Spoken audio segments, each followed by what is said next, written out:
Welcome to Akki 24/7 news బులెటిన్ల ముందుగా headlines. Adoni డీఎస్పీగా నూతన బాధ్యతలు చేపట్టిన మదిపాటి హేమలత. ప్రజాపాలన పేరుతో కాంగ్రెస్ ప్రభుత్వం ప్రజలను మరోసారి మోసం చేస్తుంది. ఎమ్మెల్సీ తక్కెళ్లపల్లి రవీందర్రావు. మేడ్చల్ జిల్లా పోచారంలో బీజేపీ ఎంపీ ఈటెల రాజేందర్ ఆగ్రహం.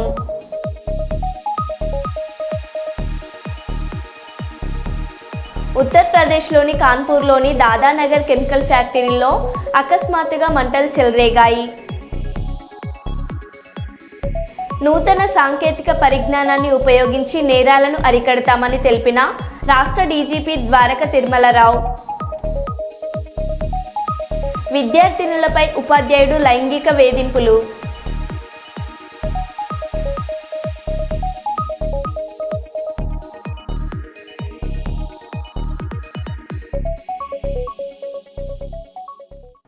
ఇక వివరాల్లోకి వెళ్తే, కేంద్ర రాష్ట్ర ప్రభుత్వాలు ప్రతిష్టాత్మకంగా నిర్వహిస్తున్న నేషనల్ లెప్రసీ ఎరడికేషన్ ప్రోగ్రాం కార్యక్రమానికి ప్రతి ఇంటికి వస్తున్న ఆశా ఏఎన్ఎం వైద్య సిబ్బందికి ప్రజలందరూ సహకరించి కుష్టు వ్యాధి సంపూర్ణ నిర్మూలనకు సహకరించాలని పాటంశెట్టి సూర్యచంద్ర ప్రజలను కోరారు.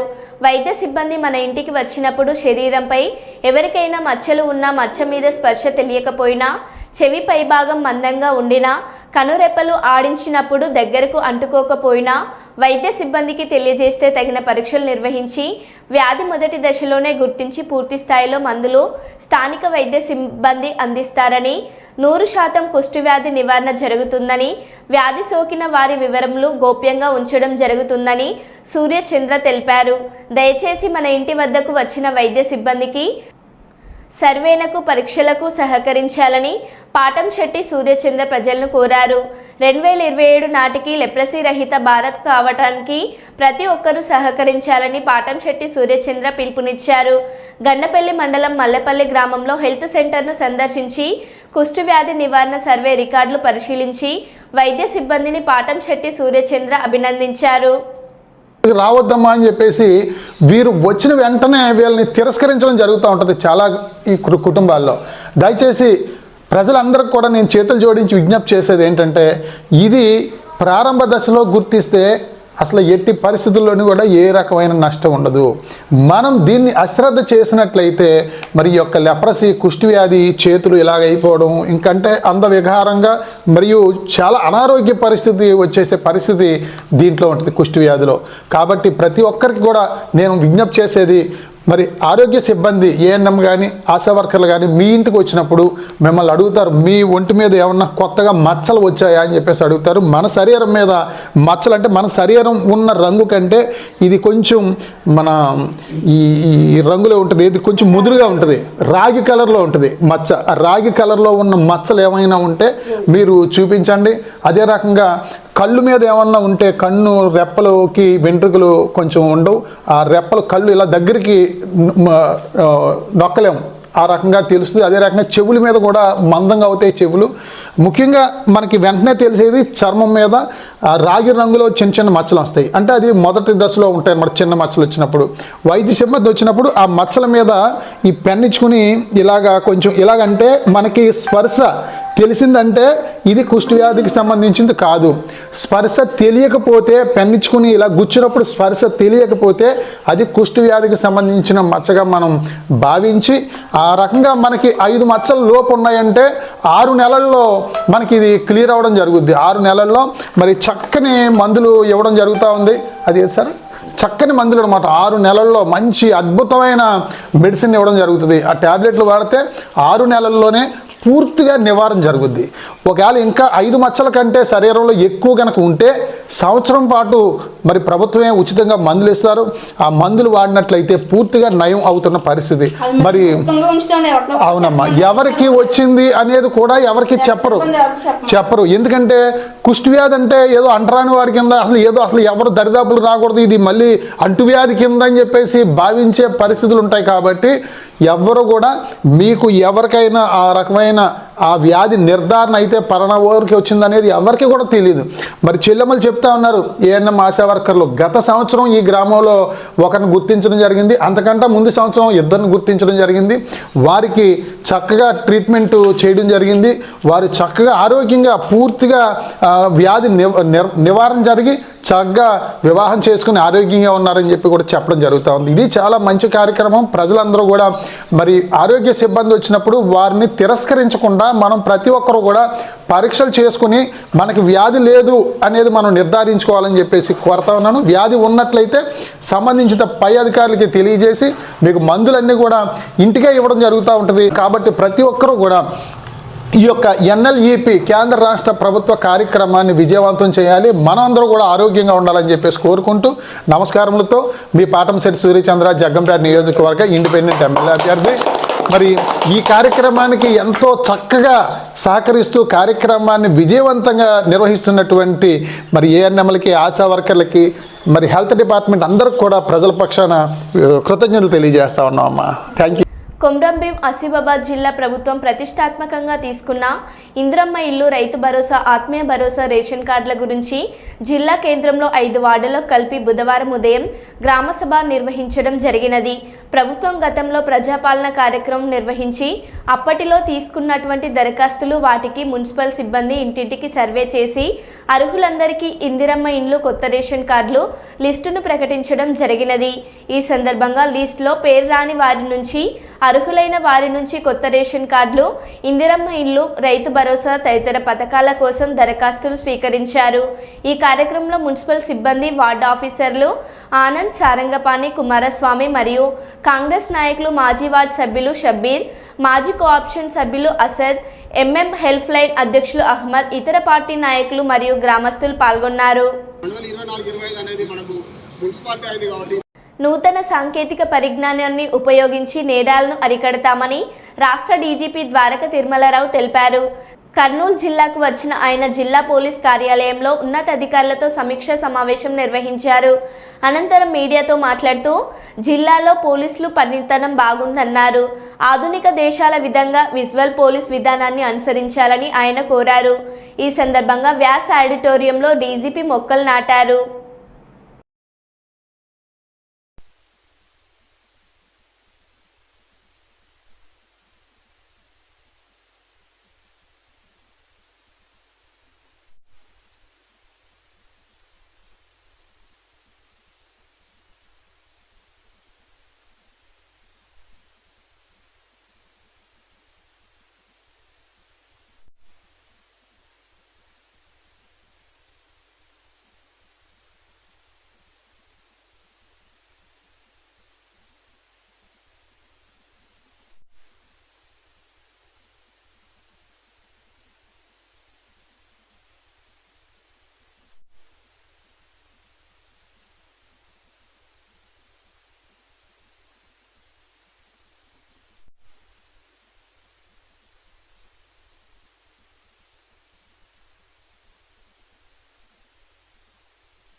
కర్నూలు జిల్లాలోనే ట్రైనింగ్ ఎస్పీ కింద వచ్చాను.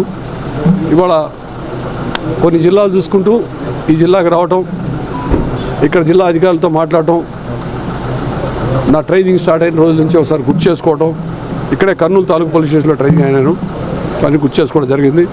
సో ఇప్పుడే అధికారులతో నేరాల గురించి, శాంతి భద్రతల గురించి సమీక్షించడం చాలా సంతృప్తికరంగానే ఉంది. అఫ్కోర్స్ ఇంకో 2-3 రోజుల్లో బహుశా ఎస్పీ గారు కూడా ట్రాన్స్ఫర్ ఆయన కూడా వెళ్ళిపోతున్నారు. సో ఆయనతో మాట్లాడటం, తర్వాత వారిని కొత్తగా జరుగుతున్నటువంటి క్రైమ్స్ అయితేనేమి, కొత్తగా జరుగుతున్న విశేషాలు, తర్వాత ఎలా టెక్నాలజీని వాడుకోవాలి, టెక్నాలజీని వాడుకునే విధంగా ముఖ్యమంత్రి గారు ఎప్పుడు చెప్తూ ఉంటారు, పోలీసింగ్ విజిబుల్గా ఉండాలి, అంటే విజిబుల్ పోలీసింగ్ ఉండాలి, పోలీసులు కనపడకూడదు, ఇన్విజిబుల్ పోలీస్ ఉండాలి. అంటే ఆయన స్లోగన్ ఎప్పుడు విజిబుల్ పోలీసింగ్, ఇన్విజిబుల్ పోలీస్. అంటే చాలా మోడర్న్ కంట్రీస్లో ఉండే విధంగా పోలీసు ఉండాలని చెప్పి ఆయన ఎప్పుడు అంటారు. దానికి సంబంధించిన విధంగా టెక్నాలజీని ఏ విధంగా వాడుకోవాలి, ఎక్కువ మ్యాన్ పవర్ని రోడ్డు మీద కనిపించాల్సిన అవసరం లేకుండానే రిజల్ట్స్ ఎలా తెప్పించాలి అనే విషయంలో కొన్ని విషయాలు వాళ్ళకి మెలకువలు అయి చెప్పడం జరిగింది. వారందరూ కూడా చాలా సానుకూలంగా స్పందించారు. సో ఈ విధంగా మేము ఇంకాస్త టెక్నాలజీని వాడుకుంటూ మాకున్నటువంటి టీంని అంతా మంచిగా సమాయత్తం చేసుకొని ప్రజలకి మరింత మెరుగైన సేవలు అందించాలన్నటువంటి లక్ష్యంతో ఆ విధంగా పనిచేస్తామని చెప్పి అందరికీ తెలియజేసుకుంటా ఉన్నాం. Thank you.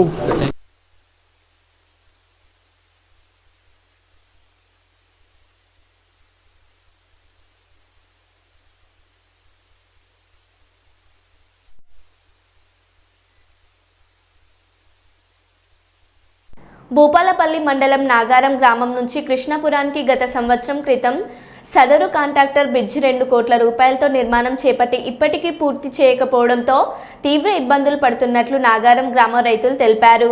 ఈ సందర్భంగా వారు మాట్లాడుతూ గత సంవత్సర కాలంగా బ్రిడ్జి పనులు మొదలుపెట్టిన కాంట్రాక్టర్ బ్రిడ్జి నిర్మాణం పూర్తి చేయకపోవడంతో పొలాలకు వెళ్లాలంటే తీవ్ర ఇబ్బందులు పడుతున్నామని, ప్రతిరోజు బైకులపై వెళ్తుంటే ప్రమాదాలు జరుగుతున్నాయి, యూరియా బస్తాలు పొలం సామాన్లు తీసుకెళ్లడానికి ఇబ్బందిగా మారిందని, నాణ్యత ప్రమాణాలు పాటించకుండా బ్రిడ్జి నిర్మాణం చేపట్టిన కాంట్రాక్టర్పై చర్యలు తీసుకొని వెంటనే బ్రిడ్జి నిర్మాణం పూర్తి చేపించేలా అధికారులు చర్యలు తీసుకోవాలని నాగారం గ్రామ రైతులు డిమాండ్ చేస్తున్నారు.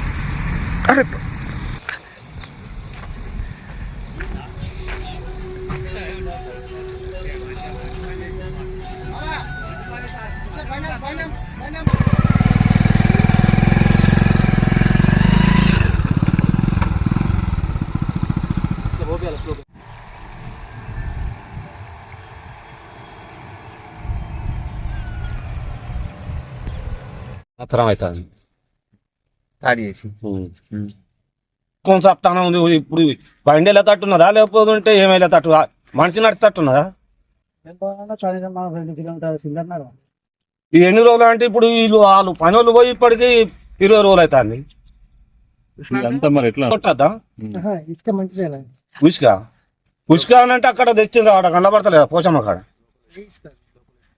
లోపటి ఉసుక ఉన్నది. మేము నాగరంగంలో పెద్ద కాలువ శివారు నుండి మాట్లాడతాం. గత సంవత్సరం అయితే సంవత్సరం నుండి పని పూర్తి చేసి కనీసం పెద్ద వరకు చేస్తానన్నారు. పెద్ద వరకు లేదు, నా చిన్న వరకు లేదు. ఇక్కడ చిన్న నార్మల్ కట్టే చిన్న 10 మోరీలు వేసి కట్టే బ్రిడ్జిని ఇక్కడ 1 కోటి రూపాయలతో ఖర్చు పెట్టి బ్రిడ్జిని పూర్తి చేసిండు. పూర్తి కాలేదు, మట్టి కొట్టలేదు. అటు పోయే రైతులు చాలా ఇబ్బంది పడతారు. ట్రాక్టర్ ఓనర్లు అందరూ పక్క పొంటి ఆసామి కూడా నైట్ ఏం చేసిండంటే నాకు పక్క పొంటి నీళ్ళు వస్తానే, ఈ నీళ్లు నేను పొలం దొబ్బుకోవద్దా, ఇట్లా బీడు వదిలిపెట్టాలా అన్న నైట్ ఆసామి లొల్లి చేసి ఆయన దొబ్బుకున్నాడు. అట్లా పోనీ అది ట్రాక్టర్ పోవాలని చాలా ఇబ్బంది పడతాం. కానీ మట్టి కొట్టాలంటే గత 4 రోజుల నుండి మొన్న వచ్చిండు. మొన్న కూడా అడిగిన కాంట్రాక్టర్ కొట్టితే తమ్మి వస్తుంది బండి వస్తుంది అని అన్నాడు. బండి ఇంతవరకు ఇంకా బండి రాలేదు. మట్టి కొట్టే ట్రాక్టర్ ఓనర్లు చాలా రైతులు బాగా మందు బత్తాలు ఎక్కపోవాలన్నా చాలా ఇబ్బంది పడతాను. కానీ ఇక్కడ ఈ పని తొందరగా వెంటనే కంప్లీట్ చేయాలని కాంట్రాక్టర్ను మేము చెప్తాను. నాణ్యత ప్రమాణం ఏమంటే లోకల్ ఉసుక, ఎర్ర ఉసుక తెచ్చి ఈ ఒక బిట్టును ఎర్ర ఉసుకతో వస్తే నేను ఇంకో 10-15 మంది వచ్చి ఈ వర్క్ ఆపేసి ఇలాంటి ఉసుక పోయొద్దు. ఈ ఎర్ర ఉసుక లోకల్ ఉసుకతో పనిచేస్తే నాణ్యత కాదు. ఈ సిమెంట్ ఇది ఫ్యూచర్ 100 సంవత్సరాల నుండి జీవితాంతం ఉండే బ్రిడ్జి. కాబట్టి దీన్ని నువ్వు గోదావరి ఉసుక తెచ్చి పోయాలనుతోనే సెకండ్ బ్రిడ్జి గోదావరి ఉసుకతోని సగం గోదావరి ఉసుక సగం లోకల్ ఉసుకతోని ఇది కంప్లీట్ చేసిండు. అందువల్ల మేము చేస్తాను. ఇది టెండర్లు పూర్తయినాయి. కొత్త కాంట్రాక్టులు చేపట్టడం జరిగింది. ఆ పనులు ప్రారంభించినప్పటి నుంచి నత్తనడకగానే కొనసాగుతున్నది. కొత్త కాంట్రాక్టులు వచ్చిన తర్వాత నాణ్యత లేని ఇసుక, అలాగే బ్రిడ్జి నిర్మాణ పనులు కూడా నామమాత్రంగా చేసిరు. ఆ పెద్ద కాలువ శివారి రైతులు మరియు ఇటు పోయే కాలువ రైతులందరూ చాలా మంది ఉన్నారు. 100 ఎకరాల భూములు ఉన్నాయి. కానీ ఏ రైతు కూడా సరిగా దీన్ని పట్టించుకోలేదు. అయినప్పటికీ వారధిగా ఉండాలి బ్రిడ్జి అవసరం లేదు ఇది, కానీ వారధిగా ఉండాలి బ్రిడ్జి అని చెప్పి నార్మల్గా నాణ్యత లేని ఇసుక, నాణ్యత లేని లోపంతో కట్టి జేబుల కాంట్రాక్టర్ డబ్బులు వేసుకునే ప్రయత్నం తప్ప దీనికి ఏం లేదు. కావున అధికారులు తక్షణమే దీనిపై చర్య తీసుకొని కాంట్రాక్టర్తో మాట్లాడి ఈ రైతులకు అనుగుణంగా రోడ్డు మొత్తం పూర్తి చేయాలని రైతుల పక్షాన కోరడం జరుగుతున్నది. ఇది 2 కోట్ల రూపాయల విలువ గలది. ఇది ఒక బ్రిడ్జి ఆజనార్కు పోయే మిరాయిపేట రోడ్డు, ఇది కిష్టపురం పంబాపూర్కు అటాచ్డ్ రోడ్డు. ఇది ఇంకా పూర్తి చేయాలని చెప్పేసి మీ మీడియా ద్వారా ప్రభుత్వానికి ప్లస్ అధికారికి తెలియజేస్తున్నాం. అయితే తెలంగాణ ప్రభుత్వంలో శాంక్షన్ అయింది. టీఆర్ఎస్ ప్రభుత్వం ఉన్నప్పుడు. శాంక్షన్ అయిన తర్వాత ఒక 6 నెలల తర్వాత కాంగ్రెస్ ప్రభుత్వం వచ్చిన తర్వాత కాంట్రాక్టర్ చేంజ్ అయింది. చేంజ్ అయిన కాంట్రాక్టర్ ఈ వర్క్ చేయబట్టి దాదాపు 1.5 year అవుతుంది. 1.5 year నుండి రైతులకు రాకపోకలు ఇబ్బంది అవుతుంది. పక్కపొంటున్న పొలాలలో కూడా గుంతలు తీసి అట్నే వదిలిపెట్టిపోయింది. దాన్ని నాశరకమైన ఉసుక, ఈ పక్కపొంటి వాగులలో ఉసుక తెచ్చి బ్రిడ్జి పోసింది. అప్పుడు అడ్డుకున్నా కూడా వాళ్ళు ఏం చేస్తారు చేసుకోరు అన్నట్టే అంతంత మాత్రాన పని చేసి వెళ్ళిపోయింది. ఇప్పుడు పని బంద్ పెట్టి 15 రోజులు కావస్తుంది. దీనికి మట్టి కొట్టలేదు, సైడ్లకి ఆ రోడ్డు కంప్లీట్ చేయలేదు. ఇప్పుడు రైతులు ఇబ్బంది పడాల్సిన పరిస్థితి ఏర్పడింది. ట్రాక్టర్లు పోవడానికి దారి లేకుండా అయింది. ఆలమూరు మండలం కొత్తూరు సెంటర్ జిల్లా పరిషత్ పాఠశాలలో బ్రైట్ చైల్డ్ ఫౌండేషన్ కంప్యూటర్లను ఏర్పాటు చేశారు. ఈ కార్యక్రమానికి కొత్తపేట నియోజకవర్గం ఎమ్మెల్యే బండారు సత్యానందారావు, కొత్తపేట జనసేన ఇన్ఛార్జ్ బండారు శ్రీనివాస్ ముఖ్య అతిథులుగా పాల్గొని ల్యాబ్ కంప్యూటర్లను ఆవిష్కరించారు.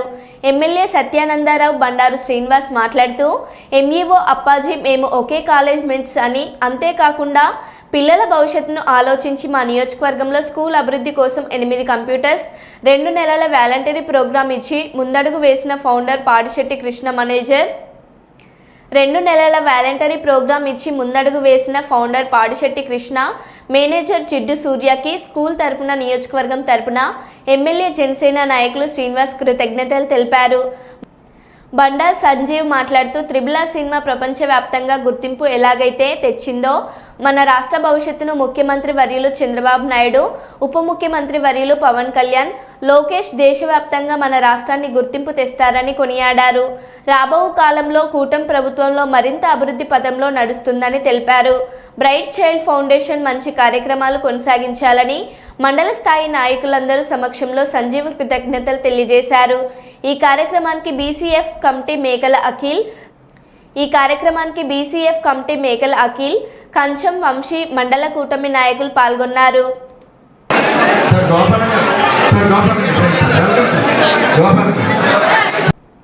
ఇటీవల పట్టణంలో పలువురు మైనర్ల వద్ద మాదక ద్రవ్యాలను స్వాధీనం, గంజాయి మాదక ద్రవ్యాలు కలిగి ఉండడంతో జిల్లా ఎస్పీ సిరియాస్బర్ అండ్ రెస్టారెంట్లు, లాడ్జీలు, ఆర్టీసీ బస్టాండ్ ప్రాంతాల్లో అనువనువున తనిఖీలు చేపట్టిన పోలీసులు ప్రధాన కూడళ్లలో ప్రతి వాహనదారుని క్షుణ్ణంగా తనిఖీలు చేసి పలువురు అనుమానితులను అదుపులోకి తీసుకొని విచారిస్తున్న పోలీసులు. నర్సరావుపేట డీఎస్పీ నాగేశ్వరరావు ఆధ్వర్యంలో జరుగుతున్న తనిఖీల్లో పాల్గొన్న చిల్కలూరుపేట, నర్సరావుపేట, వినుకొండ పోలీసులు. వరంగల్ జిల్లా నల్లబెల్లి మండల కేంద్రంలో గ్రామ సభలో వివాదాలు తలెత్తే అవకాశం ఉన్న నేపథ్యంలో భారీగా మోహరించిన డివిజన్ పోలీసులు. మాజీ ఎమ్మెల్యే పెద్ది సుదర్శన్ రెడ్డి స్వగ్రామంలో ఉద్రిక్తత. ముందస్తు చర్యలో భాగంగా షాపులు, దుకాణాలు బంద్. అప్రకటిత ఎమర్జెన్సీ మధ్య నల్లబెల్లిలో గ్రామసభ. పోలీస్ నిర్బంధంలో భయంగా గ్రామసభకు హాజరవుతున్న ప్రజలు.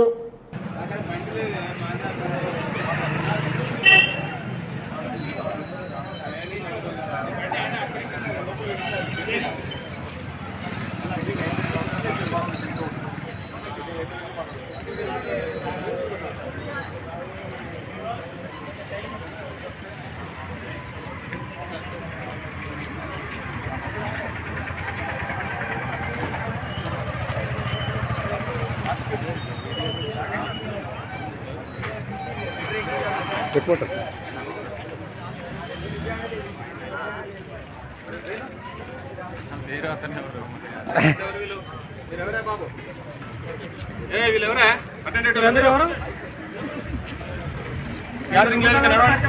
గ్రామ సభకైతే లోపల రండి, అక్కడ బయట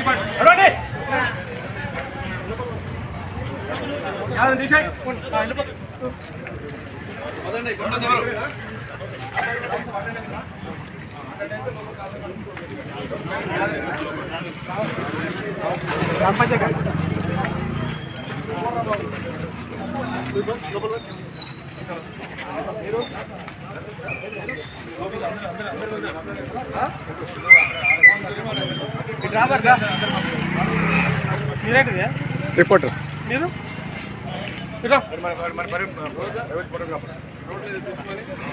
గ్యాదరింగ్ పెట్టక రోడ్ మీద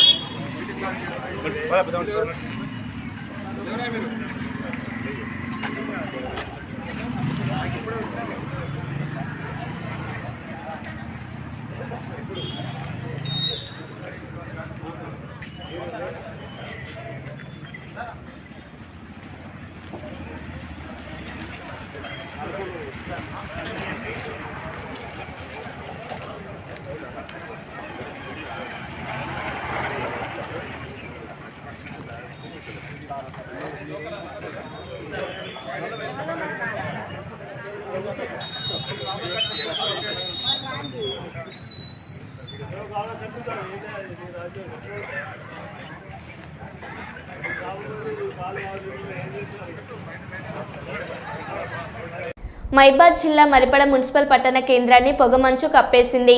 చలికాలంలో ఎక్కువగా ఏజెన్సీ ప్రాంతాల్లో మాత్రమే కనిపించే ఈ పొగమంచు అర్బన్ ప్రాంతాల్లో, అందులోనూ కాంక్రీట్ జంగల్ అయిన పట్టణాల్లో కనిపించడం అరుదుగా జరుగుతుంది.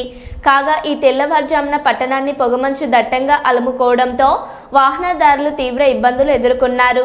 పట్టణ వాసులు ఈ పొగమంచును ఆస్వాదిస్తూ వాకింగ్లు చేస్తూ తెగ ఎంజాయ్ చేస్తున్నారు.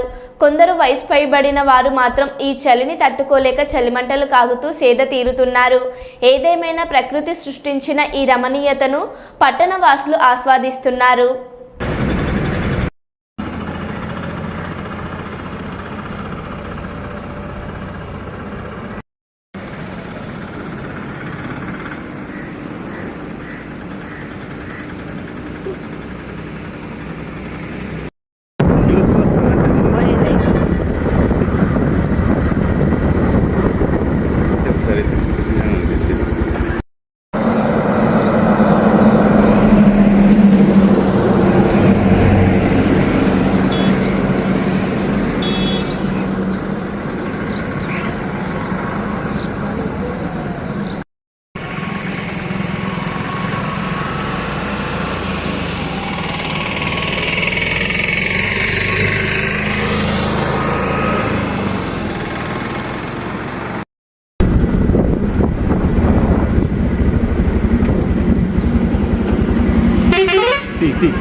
కాలం దాచిన తెలంగాణ విముక్తి పోరాటాన్ని, మన తెలంగాణ పోరాట యోధుల చరిత్రను అత్యద్భుతంగా తెరకెక్కించిన సినిమా రజాకార్. రజాకార్ల దురగాతాలను ఎదిరించుకోవడానికి ప్రజలే సాయుధాలై కథన రంగంలో దిగిన యథార్థ కథ ఇది. చరిత్ర పుట్టలో దాగిన ఈ నెత్తురు జీవితాలను కళ్ళకు కట్టినట్లు చూపిన సినిమా రజాకార్. నిజాం హయాంలో జరిగిన మరణోహోమాన్ని, హిందువులపై జరిగిన దౌర్జన్యాలను, బలవంతపు మత మార్పిడులను అడ్డుకునేందుకు ప్రజలే సాయుధాలై ఎలా పోరాటం చేశారో ఈ రజాకార్ సినిమాలో చూపించారు. తెలంగాణ సాయుధ పోరాట చరిత్రను నేటి తరానికి అందించాలనే ఉద్దేశంతో అనేక వ్యయ ప్రాసాలకు ఓడ్చి ఆర్థిక నష్టాలు ఎదురైనా భయపడకుండా గూడూరు నారాయణ రెడ్డి గారు నిర్మించిన గొప్ప సినిమా రజాకార్. సినిమా ఈ నెల 24 నుండి ఓటీటీ వేదికగా ఆహా యాప్లో ప్రసారం కాబోతుంది. ప్రతి ఒక్కరూ ఈ సినిమా చూడాలని కోరుతున్నా. ముఖ్యంగా ప్రతి హిందువు తప్పకుండా ఈ మూవీ చూడాలని కోరుతున్న కేంద్ర హోంశాఖ సహాయ మంత్రి బండి సంజయ్ కుమార్. చాలామంది స్వచ్ఛందంగా వెళ్ళి ఈ మూవీని చూసే ప్రయత్నం చేశారు, చూపెట్టే ప్రయత్నం కూడా చేశారు. కాబట్టి అనేక కష్టాలు, అనేక ఇబ్బందులు ఎదుర్కొన్నప్పుడు కూడా, అనేక సందర్భాల్లో వార్నింగ్ వచ్చినప్పుడు కూడా ఇవాళ గూడూరు నారాయణ రెడ్డి గారు ఈ సినిమాను తీయడం జరిగింది. చాలా కష్టపడ్డది మూవీని తీయడానికి. ఈ నెల 24 నుండి ఓటీటీ వేదికగా ఆహా యాప్లో ఈ మూవీ రాబోతున్నది. దీన్ని ప్రతి ఒక్క తెలంగాణవాది, ప్రతి ఒక్క హిందువు ఈ రజాకర్ మూవీని తప్పకుండా కుటుంబ సమేతంగా చూడాలని చెప్పి మీ అందరికీ విజ్ఞప్తి చేస్తున్నా. ఎందుకంటే తెరమరుగైనటువంటి నిజమైన తెలంగాణ పోరాట చరిత్రను మనం తెలుసుకోవాలి, రాబోయే తరాలకు అందించాలని ఒక మంచి ఆలోచన ఇటువంటి సినిమాలను ప్రోత్సహించాల్సిన బాధ్యత మనందరి మీద ఉంది. కాబట్టి తప్పకుండా మీరందరూ సకుటుంబ సమేతంగా చూడాల్సిందిగా మీ అందరికీ విజ్ఞప్తి చేస్తున్నా ఉన్నాను. భారత్ మాతాకి జై. మరో బులెటిన్లో మళ్ళీ కలుద్దాం. Stay tune.